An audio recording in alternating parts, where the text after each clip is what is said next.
Bonjour à tous, c'est Jocelyn de Sémissois et aujourd'hui on va voir une méthode de la PNL qui va nous permettre d'être plus doux avec nous-mêmes. Ça s'appelle le recadrage. C'est parti.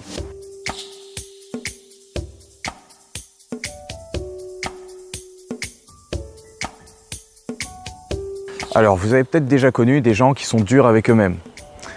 Quand je dis durs avec eux-mêmes, ce sont des personnes qui, par exemple, parlent d'elles-mêmes en termes négatifs. Elles ne voient vraiment que leurs défauts, pas leurs qualités. Ou alors des personnes qui voient toujours le verre à moitié vide.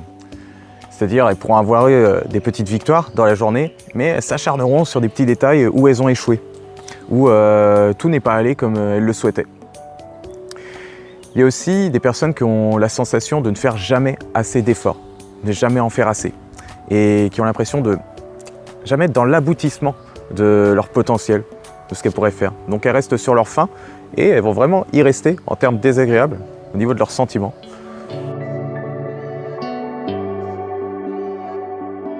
Alors comment faire pour savoir si vous êtes une personne qui est dure avec elle-même? Vous pouvez utiliser le flagrant délit, tout simplement. Vous vous prenez en flagrant délit à parler de vous en termes négatifs, à pointer sur des détails qui ne vont pas dans votre vie, à pointer justement sur vos échecs. Et là, vous verrez à quelle fréquence vous le faites. Si cette fréquence, genre, c'est 10 fois par jour, là, vous savez que non, vous n'êtes pas du tout une personne douce avec vous-même. Vous avez besoin de vous donner plus d'amour, de rééquilibrer la chose. Parce qu'il se passe sûrement des belles choses dans votre journée, des belles petites choses, c'est juste que vous ne les voyez pas. Alors c'est vrai que je ne l'ai pas abordé sur l'article du blog qui est en lien dans la description. Je veux dire pourquoi en fait on s'acharne, on est dur avec nous-mêmes. Bien parce que on a un instinct de survie, notre ego est le gardien justement, c'est lui qui s'en occupe. Et du coup il est chargé de regarder tout ce qui ne va pas, tout ce qui l'éloigne de la sécurité. Donc des situations où vous vous sentez fragile ou au moment de faiblesse, ça vous éloigne de la sécurité puisque dans le règne animal, ça rapproche de la mort. Ouais. C'est pas très cool pour mettre de l'ambiance, c'est ce que je dis, mais c'est la vérité. Et nous sommes restés beaucoup dans ce schéma-là, parce que nous sommes dans une société qui nous fait monter grâce à l'ego. Donc, on est plus animal, évidemment. On va rester vraiment enfermé dans ce système depuis l'enfance. Ça va être donc dur de désapprendre un schéma comme ça, qui est là depuis très très longtemps, qui est enraciné en nous, pour prendre un autre schéma. Mais c'est possible puisque dès le moment où nous l'avons appris depuis des années et que nous en prenons conscience, c'est à nous de voir ce que nous allons en faire de cette prise de conscience.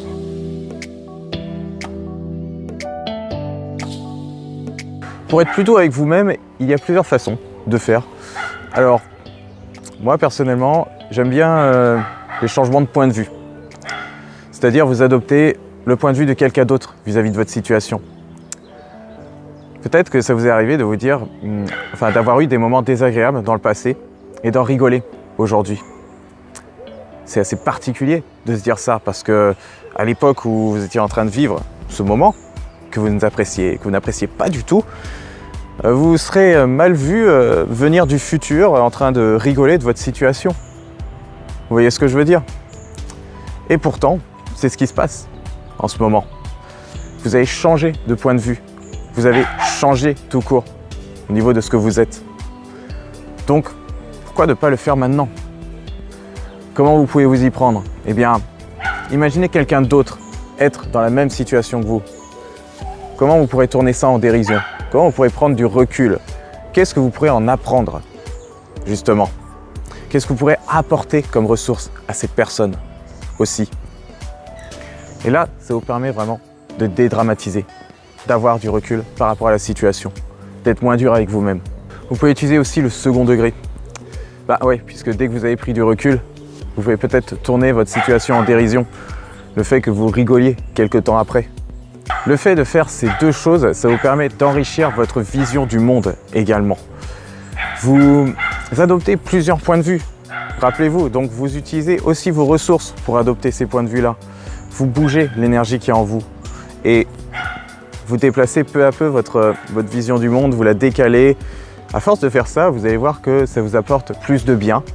Et comme ça vous apporte plus de bien, vous allez répéter la chose. Logique. À moins d'être attaché à vos anciens schémas. Et là, il y a peut-être des choses plus profondes à creuser avec un professionnel ou durant une séance. Alors, je vais vous donner 2 exemples. Il y a plus d'exemples justement sur l'article du blog en lien dans la description de la vidéo. Alors, là, je réfléchis un peu. Par exemple, vous avez dit que vous étiez tête en l'air dans l'enfance et puis du coup, vous vous qualifiez ainsi. Voilà. Et à chaque fois que vous êtes distrait, vous dites « Ah, je suis tête en l'air ». Et tête en l'air dans la société, c'est connoté assez négatif. Je vous conseille de vous dire que, non, je suis un grand rêveur. Voilà. Rêveur, c'est toujours une connotation agréable à l'intérieur de nous-mêmes. C'est vrai que dans la société, mon rêveur, c'est un peu à double tranchant. Mais en général, les gens aiment rêver. Donc, utilisez ça. Je suis un grand rêveur. Le rêveur, c'est celui qui a des ambitions, qui voit plus loin, qui crée, qui est un peu artiste, qui est plus proche de ses émotions. Deuxième exemple. Deuxième exemple. Si vous êtes dans un groupe social, en soirée ou en journée, n'importe quand, voilà, vous êtes avec d'autres gens et vous avez du mal à parler. Vous allez peut-être vous qualifier de timide, voire coincé. Coincé, bon, c'est pas terrible pour la vision de nous-mêmes. On imagine le balai dans le cul, le mec qui reste vraiment de côté, très en retrait, discret, que personne ne remarque et puis qui n'aura jamais le plaisir de partager avec les gens, malheureusement. Je vous conseillerais un autre type de reformulation. Par exemple, je suis un bon confident. Voilà, je suis un bon confident ou je suis quelqu'un d'à l'écoute. Déjà, je pense que c'est plus probable. En général, les personnes qui sont assez en retrait écoutent beaucoup plus et retiennent des choses également, réfléchissent sur elles-mêmes. Donc, en effet, c'est une qualité que vous avez. Vous partez du coup de quelque chose de réel qui est positif. Il y a toujours moyen de tirer du positif de votre situation. Donc à vous de voir, d'apprendre à voir justement les petites victoires, les petites qualités que vous avez, de vous éloigner de ce réflexe d'instinct de survie, de l'ego. Parce qu'il y a vraiment des belles choses à côté, à voir. Ça va vous apprendre aussi un certain type de sincérité à avoir avec vous-même. Quand vous allez utiliser ces émotions-là que vous aurez, vous allez vous rendre compte qu'elles sont vraies, qu'elles vous font du bien. Et vous allez savoir ce qui est de plus en plus vrai, de ce qui fait partie de votre réalité. Ce qui fait qu'au lieu d'avoir une petite victoire et 10 emmerdes dans la journée, vous allez avoir 50-50 et puis progressivement, ça va complètement s'inverser. Ça va être 9 victoires et une petite emmerde. Et puis même de cette emmerde-là, vous allez pouvoir retirer quelque chose de positif. De toute manière, comme je le dis dans mon blog et puis dans ma pratique, il n'y a pas d'obstacles, de difficultés. Il y a des défis, des challenges, des occasions d'apprendre. Et c'est ça que vous devez intégrer.